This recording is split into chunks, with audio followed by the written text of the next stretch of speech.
Hey guys, Matt with Downrange Firearms Training. Here today to talk to you about a new set of sights I just got for my pistol. Right here, they're the Ameriglo EMS sights. EMS stands for Emergency Manipulation Sight. If you can look right there, if you zoom in on it, there's actually a little bit of a claw on the top edge of the sight right there. That is made to grasp onto any type of clothing or a holster or something like that if there was some kind of malfunction in the gun and you need to do a one-handed reload. So because that little claw, little lip that comes at the top, it makes it a lot easier to grasp onto something as opposed to, say, the older 10-8 sights. I've been preaching about the 10-8 sights for a while. They're still awesome sights. It's just the fact that now with these new Ameriglo sights, instead of just having that straight lip right there you can catch off your pants, it's actually a little bit more of a claw, so you can even get in on the pocket of your pants or something that's actually not that solid, like your jean pocket or something like that.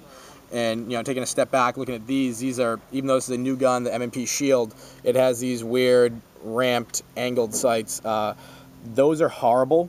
Get those off your gun immediately. That's like 1980s technology. It's 2012. Having those sights in your gun is kind of the equivalent of carrying a Kimber 3-inch 1911 for self-defense. It's just a bad idea. We're in a new decade now. There's no need for that. So the Ameriglo sights were actually the brainchild, the concept of Pincus of I.C.E. training. And with the advanced pistol handling classes that he runs, he saw a lot of students having the need to have that kind of claw on the gun, on the sights, excuse me, so that you could actually manipulate the slide a little bit easier. And I'll show you in a second how it works. And it definitely does grasp the pants a little bit. It's a stainless steel sight, so it's not going to break off, it's not going to chip or anything like that. Currently, they're only out for the Glock series of pistols. I know Rob's coming out with them for the Smith & Wesson series. I don't know what else he's got coming out down the Pike farm, but I'm super impressed for him. It's got a wider U-notch in the back for, you know, a concealed carry gun. It's not going to be as precise as far as the sights go. It's going to probably come with a standard white dot for your front sight. It's going to come as a set, not just the rear sight, even though you could use just the rear sight if you wanted to. But it's cool. It's a new concept. He's allowing me to test it right now and put it through its paces. And, you know, I'm pretty impressed with it, just the way it does grab the pants, you know, your jean pocket or something, as opposed to the 10-8s, which, again, you guys have heard me preach about them before. I still love them. I'll still keep them on my guns. I'm going to slowly start transitioning over to this EMS, the claw sight. Basically, for that reason, is that little edge right there does give you an advantage in hooking the gun off of something soft, a soft leather holster, jean pocket or something, if you don't have a piece of hard Kydex or a hard stiff belt to hook it off of. So we're going to go over, we're going to try it out, we're going to force some malfunctions in the gun and see how it works. Alright, so a lot of people will probably say, well, what do I need those sights for? I'm going to have two hands on my gun while I'm shooting. You know, I really don't ever find myself in that type of situation. We like to prepare for everything in the training we do. We call it what's plausible, what's possible. It's the whole plausibility principle. So it is possible that maybe you're going to be in some kind of violent encounter and you're only going to have one hand. What could, you know, ever come from that? Say you're walking out of the grocery store and you've got an armful of groceries, you're going to get your car and you're trying to click the car to get in and you can't, and boom, bad guy appears.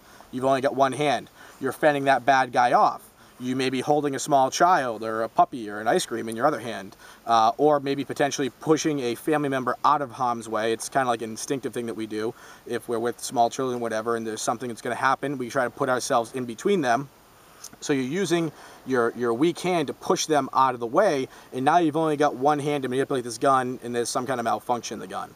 So I built a malfunction into this magazine, and we're going to pop it in, and I'm going to show you exactly how we'd use these claw sights to manipulate the gun to get the gun back into action.